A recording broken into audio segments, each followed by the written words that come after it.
exploration, when the world was still a vast expanse of unknown lands just waiting to be discovered. This is where our story begins. And here are explorers now. They are very tired from their long expedition across the ocean and new land. Little do they know, our wary friends are about to encounter their first real live natives.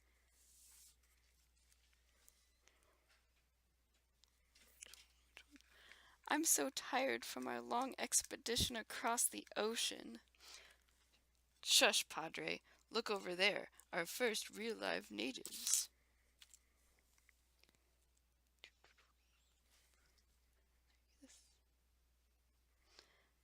Now, at this moment, this very first encounter between explorer and native, both parties are baffled, yet intrigued by the other's odd appearance and manners of speech.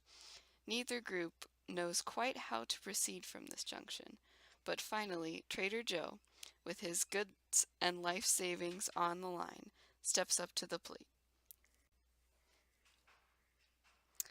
Hello there. How are you? My name is Joe. What is your name?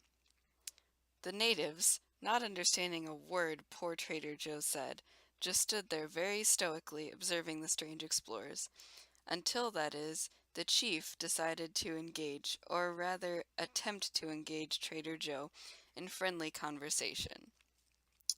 Though they do not realize it now, this is a pivotal moment for both of these groups, which will change their understandings and ways of life forever.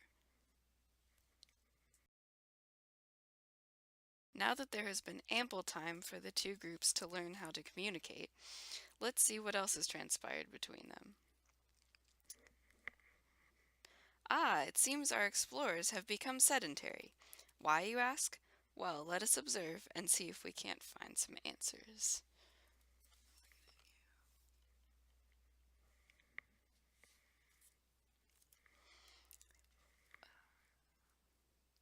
Boy, these native folks sure have been good for trading business.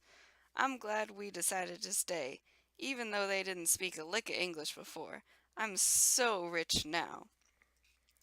Joe, you know as well as I that we stay here for the wealth of the monarch and homeland. We stay to provide our countrymen with invaluable resources we glean from these native heathens. Though that is a noble cause, my lord, God's work should be our main goal. These precious souls can be won for heaven. With the imminent doom of coming revelations, God's army must be strong in numbers to do battle with the evil beast. And so, the true motives of our explorers are finally known to us. But do the natives know of the true intentions of their foreign counterparts?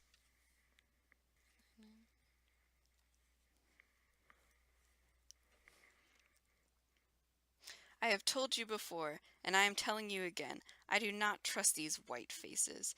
They take more than they have given to us, and they only do what is good if it benefits themselves. That's not true at all. They have shown us how to better produce food from the land, and they trade many useful things with us. They are the farthest thing from self-serving. Look at the Father. He has shown us the saving grace of God and saved our eternal souls. Well, those who have been willing to be saved. My children, both of your arguments have valid points. It is true that the white faces have given us many valuable tools and skills, which have made our lands more prosperous and our lives more enjoyable, but I still am wary of their true intentions. At this point, one of two things could happen. One, the indigenous people agree with the first native and attempt to resist the colonists, usually by force, and cause all-out war. Or, number two, the natives could accept the colonists' help, which would eventually cause the natives to either all die of disease or eventually be carted off to reservations.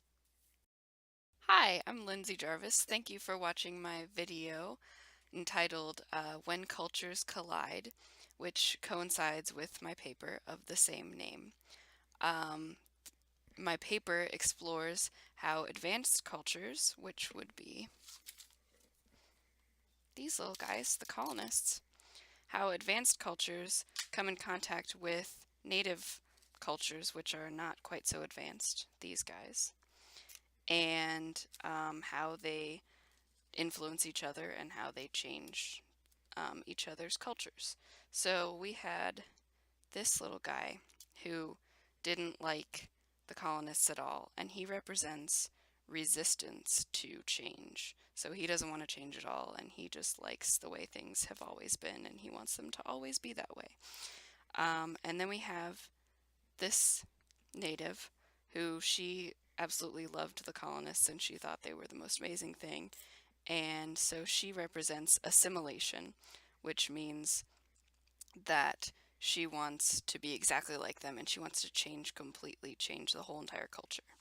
So, and then we have the chief, this native, who sees the merit in keeping some of their old traditions and also adopting some of the new things that the colonists or the advanced culture has shown them. And so that is called acculturation, where a culture adopts some aspects of another culture but still tries to keep their own cultural identity alive.